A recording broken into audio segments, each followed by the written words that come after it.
Bismillahirrahmanirrahim. Assalamualaikum warahmatullahi wabarakatuh. Selamat siang dan salam sejahtera bagi kita semua. Om Swastiastu, Namo Buddhaya, salam kebajikan. Yang kami hormati Pak Kabid Humas Polda Metro Jaya, yang kami hormati Bapak Danpom Dam Jaya beserta tim penyidik dari Pomdam Jaya, yang saya hormati Kasubdit Penmas, Kasubdit Jatanras, Kasubdit Resmob beserta tim penyidik Ditreskrim Polda Metro Jaya, serta rekan-rekan media yang saya banggakan. Pada kesempatan yang baik ini, izinkanlah kami dari Direktorat Reserse Kriminal Umum Polda Metro Jaya akan merilis tentang pengungkapan kasus penculikan dan atau perampasan kemerdekaan seseorang yang mengakibatkan korban meninggal dunia sebagaimana dimaksud dalam pasal 328 dan atau 333 KUHP. Perlu kami sampaikan bahwa kasus ini berawal dari terjadinya kasus penculikan ataupun perampasan kemerdekaan terhadap seseorang yang mengakibatkan meninggal dunia, di mana kejadian tersebut berawal dari lokasi parkiran Lotemat Pasar Rebo di Jalan TB Simatupang, Kelurahan Susukan, Kecamatan Ciracas, Jakarta Timur. Bahwa peristiwa tersebut terjadi pada tanggal 20 Agustus 2025 sekira pukul 14.00. Yang selanjutnya, kasus tersebut dilaporkan oleh pelapor di Polres Metro Jakarta Timur.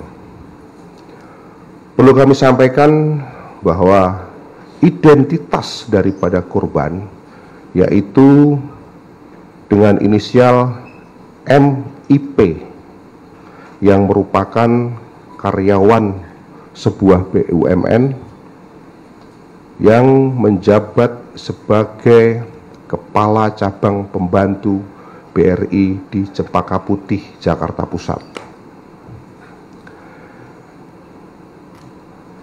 Adapun motif daripada para pelaku melakukan perbuatannya yaitu para pelaku ataupun para tersangka berencana untuk melakukan pemindahan uang dari rekening dorman ke rekening penampungan yang telah dipersiapkan. Rekan-rekan sekalian, bahwa peristiwa ataupun kronologis daripada kejadian tersebut berawal dari sekitar bulan Juni tahun 2025, pelaku atas nama C alias K bertemu dengan saudara pelaku DH, di mana pada saat itu C alias K memiliki data rekening dorman di beberapa bank. Kemudian saudara C alias K memiliki rencana untuk memindahkan uang dari rekening dorman tersebut ke rekening penampungan yang telah dipersiapkan. Sehingga dalam rencana ini C alias Ken sudah menyiapkan tim IT. Namun untuk melaksanakan hal tersebut memerlukan persetujuan ataupun otoritas dari kepala bank. Sehingga pelaku atas nama C alias K mengajak DH untuk mencari kepala cabang ataupun cabang pembantu yang bisa diajak bekerja sama dalam rangka pemindahan uang tersebut dari rekening dorman ke rekening yang telah dipersiapkan ataupun rekening penampungan. Kemudian pada tanggal 30 Juli 2025, C alias K bersama dengan pelaku atas nama DH dan AAM melakukan pertemuan. Hal tersebut dikarenakan C alias K memiliki informasi terkait data rekening dorman yang ada di Bank BRI. Kemudian C alias K menyampaikan karena upaya-upaya sebelumnya untuk mendekati kepala cabang tidak pernah berhasil, maka pekerjaan pergeseran dana tersebut akan berhasil apabila dilakukan dengan dua opsi ataupun dua metode. Opsi pertama, melakukan pemaksaan dengan kekerasan dan ancaman kekerasan. Setelah itu, korban akan dilepaskan. Kemudian, opsi yang kedua, melakukan pemaksaan dengan kekerasan dan atau ancaman kekerasan. Dan apabila berhasil, maka korban akan dihilangkan atau dalam arti kata korban akan dibunuh. Selanjutnya, pada tanggal 31 Juli 2025, C alias K bersama dengan DW dan saudara AAM kembali melakukan pertemuan untuk membahas apakah akan dilaksanakan opsi 1 ataupun opsi 2. Kemudian pada tanggal 12 Agustus 2025, C alias K bersama dengan DH berkomunikasi melalui WhatsApp. Dan di dalam komunikasi tersebut mereka memutuskan untuk memilih opsi 1, yaitu melakukan pemaksaan dengan kekerasan ataupun ancaman kekerasan. Setelah itu korban dilepaskan. Pada tanggal 16 Agustus 2025, pelaku atas nama DH mengajak saudara JP, di mana pertemuannya dilaksanakan di salah satu tempat di sekitar kota wisata Cibubur, dan menanyakan apakah memiliki kenalan dari kelompok preman atau orang yang bisa membantu mereka dalam melaksanakan pekerjaan ini, boleh dari sipil ataupun boleh dari aparat. Selanjutnya, pada tanggal 17 Agustus 2025, sekitar pukul 09.00, pelaku atas nama JP menindaklanjuti permintaan saudara DH untuk mendatangi rumah saudara N. Setelah itu, sekitar pukul 20.00 di salah satu kafe di daerah kota wisata Cibubur dilakukan pertemuan kembali yang dihadiri oleh saudara DH, saudara JP, saudara AAM, dan saudara N. Jadi dalam pertemuan tersebut ada 4 orang yang hadir. dengan tujuan untuk membahas terkait persiapan untuk dilakukan penculikan terhadap korban. Pada tanggal 18 Agustus 2025 dilaksanakan pertemuan kembali yang dihadiri oleh Saudara DH, Saudara AAM, Saudara JP, dan Saudara N di salah satu kafe di kota wisata di daerah Cibubur untuk membahas persiapan penculikan. Di dalam pertemuan tersebut, DH dan AAM bertugas untuk menyiapkan tim yang akan mencari alamat korban serta mengikuti korban, di mana dalam tim tersebut terdiri dari 5 orang. Ulangi, terdiri dari 3 orang. Yang pertama adalah Saudara R, Saudara E, dan Saudara B. Kemudian JP,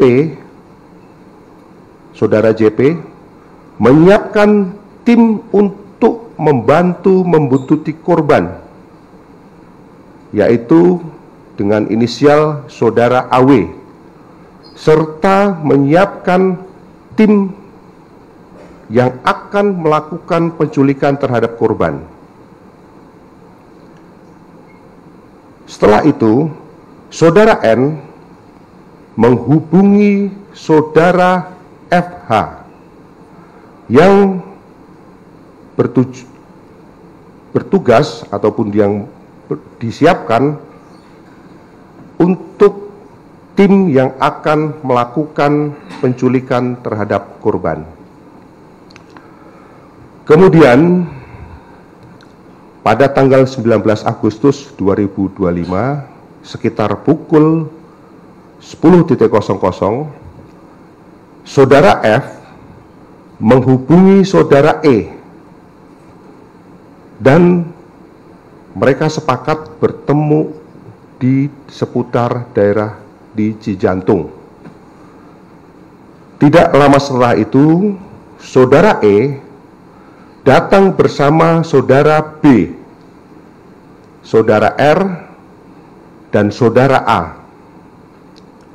Kemudian, Saudara F menunjukkan foto kepada tim Saudara E, lalu memberitahukan untuk menjemput paksa orang tersebut dan mengantarkannya kepada tim yang dipersiapkan oleh Saudara JP.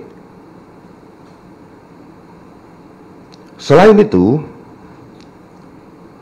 tim yang memiliki tugas untuk membuntuti dan tim yang bertugas untuk melakukan penculikan terhadap korban, Saudara D dan Saudara AAM dan Saudara JP memiliki safe house, yang mana lokasi safe house tersebut diharapkan untuk bisa memaksa korban untuk melakukan kegiatan pemindahan dana.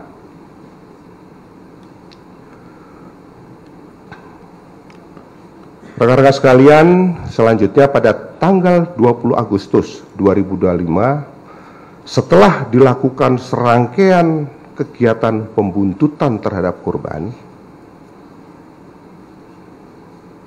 kemudian pada saat sekitar pukul 15.30 waktu Indonesia bagian Barat, di parkiran Lotemat Pasar Rebo, Jakarta Timur, korban berhasil diculik oleh tim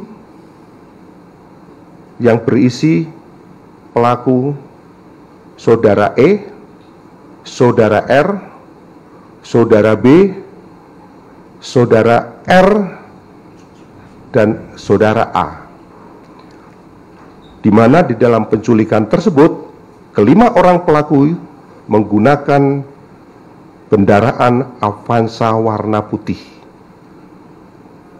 Ini yang terekam di CCTV, rekan-rekan sekalian. Dan selanjutnya, setelah berhasil melakukan penculikan, dibawa pergi untuk diserah terimakan kepada tim lain, yaitu tim yang berisi pelaku JP, pelaku N, pelaku atas nama U, dan pelaku D. Di mana di dalam serah terima tersebut, korban yang tadinya di Avanza warna putih digeser ke mobil Fortuner warna hitam, tepatnya di wilayah Kemayoran, Jakarta Pusat, sekitar pukul 21.00. Selanjutnya, dari pukul 21.00, setelah korban berada di penguasaan tim saudara JP, N, U, dan D untuk menunggu tim penjemput yang dipersiapkan oleh saudara C alias K, yang rencananya akan dibawa ke safe house yang telah disiapkan. Karena tim penjemput tidak kunjung datang, sedangkan pada saat itu korban kondisi sudah dalam keadaan lemas. Akhirnya korban dibuang di daerah Serang Baru, Cikarang, dalam keadaan kondisi kaki maupun tangan masih terikat dan mulut dalam kondisi terlakban atau dilakban. Selanjutnya pada tanggal 21 Agustus 2025 sekitar pukul 05.30,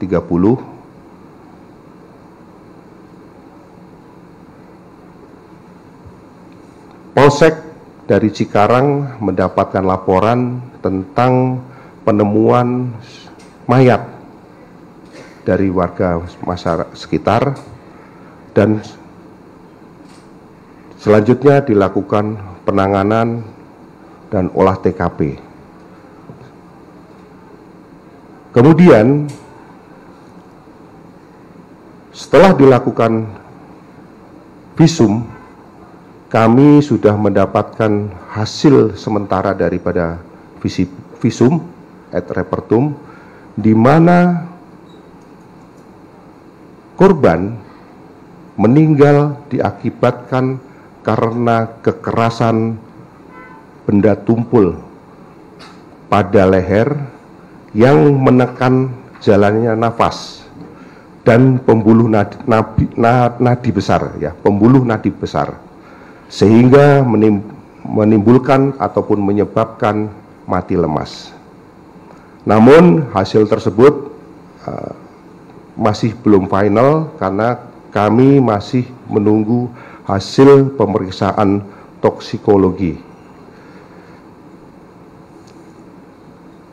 Rekan-rekan sekalian, selanjutnya tim gabungan dari Subdit Resmob dan Jatanras setelah melakukan serangkaian penyelidikan dan pendalaman dengan mengumpulkan keterangan saksi-saksi maupun alat bukti yang ada, alhamdulillah akhirnya kami berhasil mengamankan sebanyak 15 orang tersangka, di mana dari 15 tersangka tersebut kami membagikan menjadi 4 kategori clustering atau 4 kategori atau 4 klaster. Klaster yang pertama yang merupakan otak perencana pelaku penculikan. Ini terdiri daripada 4 orang. Adapun identitasnya adalah C alias K, di mana peran daripada C alias K ini adalah mengatur dan menghadiri pertemuan dengan pelaku DWI. Kemudian yang kedua, menyiapkan rencana dan menyiapkan tim IT untuk perpindahan uang dari rekening dorman ke rekening penampungan. Kemudian peran yang ketiga adalah mencari ataupun yang pelaku C ini memiliki informasi tentang rekening-rekening dorman yang ada di bank. Selanjutnya, pelaku yang kedua adalah pelaku DW. Pelaku DW ini perannya adalah yang pertama menghadiri pertemuan dengan saudara C alias K. Kemudian saudara, ulangi DH ya, bukan DW. Saudara DH menghubungi saudara JP untuk mencari tim penculik. Kemudian yang berikutnya, menyiapkan tim yang bertugas untuk membuntuti korban. Kemudian yang berikutnya lagi, saudara DH yang merencanakan penculikan terhadap korban. Kemudian yang berikutnya lagi, memberikan uang sebesar 60 juta kepada JP untuk operasional daripada penculikan.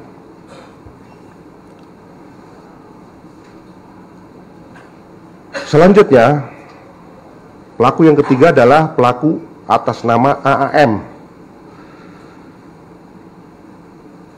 Ini berperan untuk menghadiri pertemuan bersama saudara C alias K dan saudara DWI. Ulangi, saudara DH. Kemudian AAM juga merencanakan penculikan terhadap korban dan menyiapkan tim yang bertugas untuk membungkuti korban. Selanjutnya, pelaku yang keempat adalah saudara JP bertugas mempersiapkan tim eksekutor bersama dengan saudara N. Kemudian saudara JP ini juga ikut membuang korban di Cikarang bersama saudara N. Kemudian yang ketiga, berperan mengkoordinir dan mengawasi jalannya pembuntutan sampai dengan kegiatan daripada penculikan terhadap korban. Kemudian peran yang berikutnya adalah memberikan uang sebesar 150 juta kepada saudara N untuk operasional penculikan. Rekan-rekan sekalian, itu adalah klaster daripada otak perencana penculikan terhadap korban. Kemudian klaster yang kedua, ini merupakan klaster eksekutor penculikan terhadap korban, di mana di dalam klaster penculikan terhadap korban ini kami berhasil mengamankan sebanyak 5 orang tersangka. Yang pertama dengan inisial E, ini berperan memasukkan secara paksa korban ke dalam mobil Avanza putih. kemudian melakukan penganiayaan kepada korban. Yang berikutnya, melilitkan lakban ke wajah korban, kemudian mengikat tangan korban dengan tali rafia.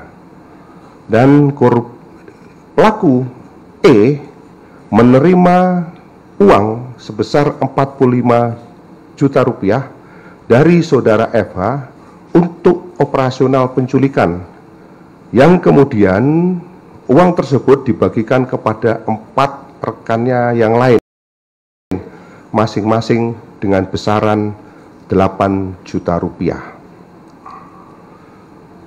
Selanjutnya, pelaku yang kedua atas nama REH ini berperan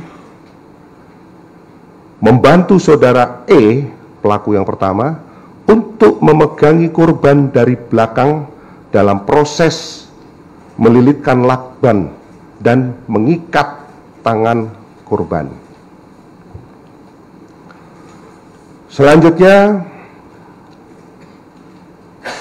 pelaku JRS ini berperan untuk membantu saudara E memegangi tangan korban dari kanan, ya, tangan bagian kanan, dalam proses melilitkan lakban dan mengikat tangan korban.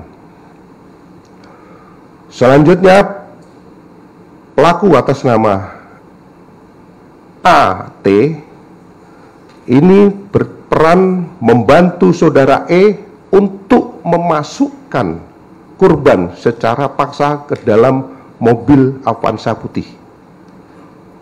Kemudian membantu saudara E memegangi korban dari kiri dalam proses ketika dilakukan lilit lakban dan pengikatan tangan korban.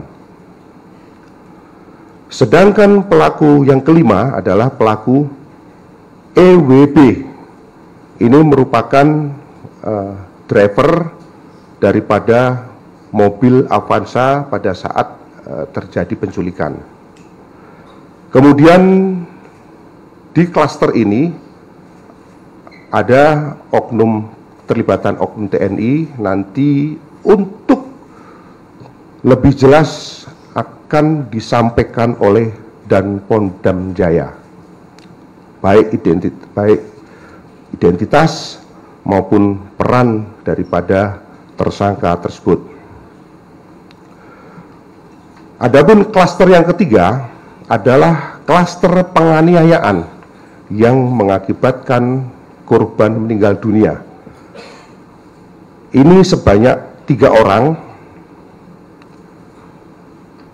Yang pertama adalah saudara JP, yang mana JP ini juga merupakan salah satu otak perencana, tapi juga sekaligus sebagai eksekutor. Karena seperti kita ketahui bersama bahwa JP ini juga berada di dalam mobil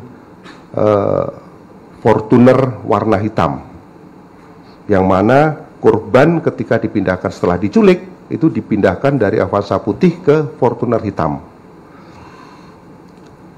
Adapun peran saudara JP yaitu menginjak kaki korban pada saat di dalam mobil Fortuner dan membuang korban bersama saudara N.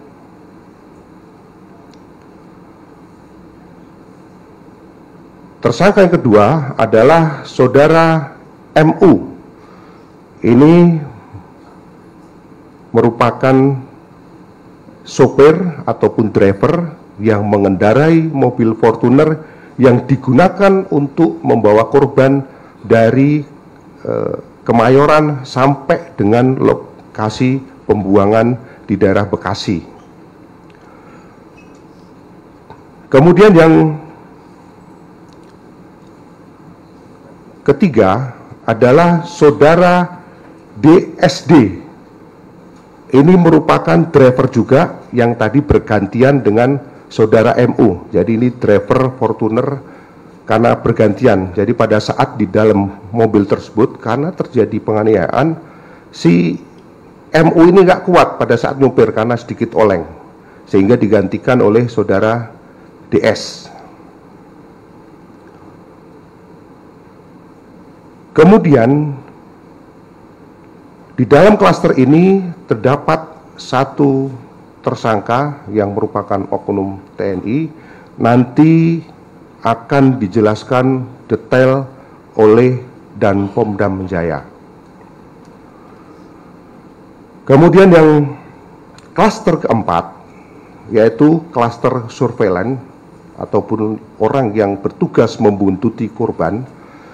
Ini berhasil kita tangkap sebanyak 4 orang. Yang pertama adalah saudara AW. Kemudian yang kedua adalah saudara EWH, sedangkan yang ketiga adalah saudara RS, yang keempat adalah saudara RS. Rekan-rekan sekalian, dari kasus tersebut masih ada 1 orang yang belum tertangkap dan kami tetapkan sebagai DPO. Ini dengan inisial EG. Ini perannya adalah sebagai tim yang masuk dalam kategori klaster 4, yang dimana ikut membuntuti korban. Ini adalah DPO-nya. Mungkin nanti silahkan nanti bisa di zoom. Tersangka atas nama EG.